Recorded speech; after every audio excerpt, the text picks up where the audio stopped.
I did not like these white guys talking about Cheryl's skin. Yeah. That is racism. I don't care if you're... There's certain things I just won't stand for. Yeah. There's stuff that you can do within the family. I don't even like it within the family. Right. I don't even like black people doing "you're so black" jokes to other black people. Yeah. Because it's based in colorism. It's based in plantation. Yeah. Field slave. In the name of a joke. Yeah. I'm still gonna pass that down. Yeah. It's passed down from the plantation hierarchy. So I don't like that stuff anyway. But I get it. Yeah. Within the family. Yeah. And on a roast within the family. But I didn't like that these white people were comfortable enough. So awkward. That's what I don't like. This is what makes me go, how are these white boys so comfortable Yeah. to be telling these kind of jokes in front of black audience, in front of arguably the biggest black comedian on the planet? Yeah. They were too comfortable. No white comic can ever sit next to me and do no talking about slave ship. And What would you have done if you were there? If I would, if I was down, I left. Yeah.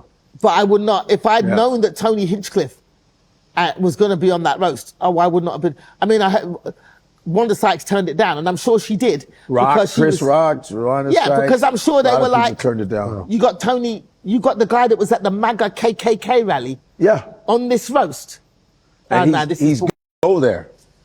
That's what he does. And that's what he does. That's what he does. I was expecting people are something like, why are you so mad at Kevin and not mad at the guy that said the jokes? Because the guy that said the joke is going to say those jokes. That's what he said. He was at a Trump rally right. doing those jokes. Yeah. I'm not going to blame him. Yeah. Because he's a racist. Yeah. You don't blame the racist for being a racist. He's a racist. But you don't bring him into your hallowed space. I'm not going to bring a racist to my house.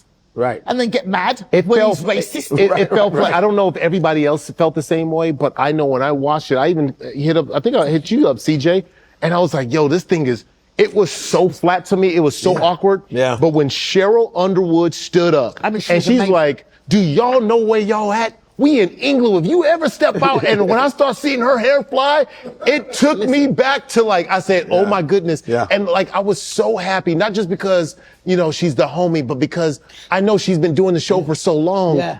And then to get back out of it is almost like a semi coming out of retirement. Well, she called me and she's been wanting to. Killed it. The past couple months, she's been calling me about comedy clubs and all that because she has been away from it for a long time. Yeah. So to get back into the swing of things, especially live performance, people will be like, "Oh, you're on a talk show, but we don't really know." Yeah. It's weird. She had this massive history, but everybody knew. But a roast.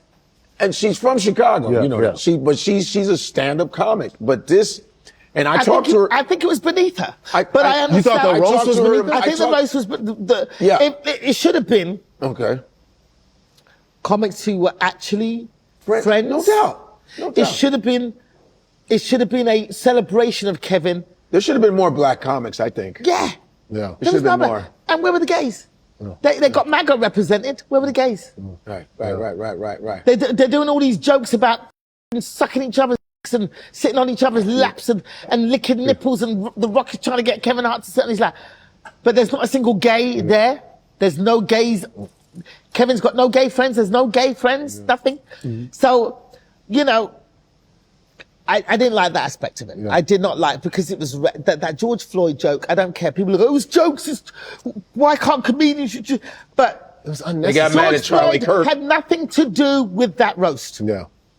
It's a roast of Kevin. Right. I did not get angry at the jokes about Kevin's dad and his parents and all that kind of, because that's what roasts are about. Yes. I didn't get angry about the jokes about Cheryl's husband. That's what horrible roasting is about. But the George Floyd joke was, he just said it because he could, because he was comfortable enough. Do you know any of the writers for that? Did you know any of them?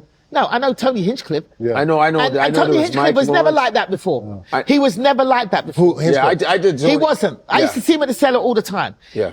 These white boys are just doing this race because it makes money now. That's what's in right now. This is the political climate we're in. Yeah. And all these mediocre white male comics who were getting nothing before has suddenly become Joe Rogan friggin' sycophants, and are now switching to this right-wing racist comedy because that's what There's a lot of elevates them. comics switching over to that. That's we what knew were elevates not them. like that. Yeah. Look how Tony Hinchcliffe has gone like this. Yeah. From switching to that kind of comedy.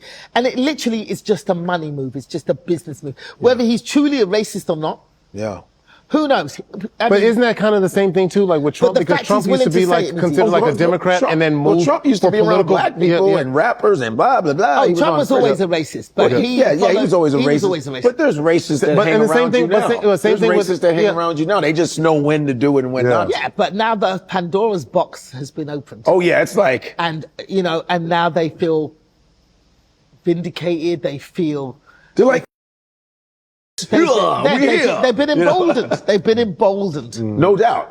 And so, these white comics who kept their racism under wraps are suddenly like, now I can say what I really feel. Yo, it's finally here. Yes. We are dropping our lifestyle merch. 154 is here. It's hot. Come get it. bam.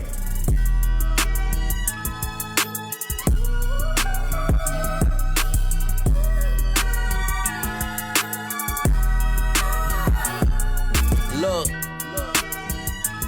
154, we all connected, baby, you already know. I'm talking 154, we bringing Africa around the whole globe. Ain't no place like home.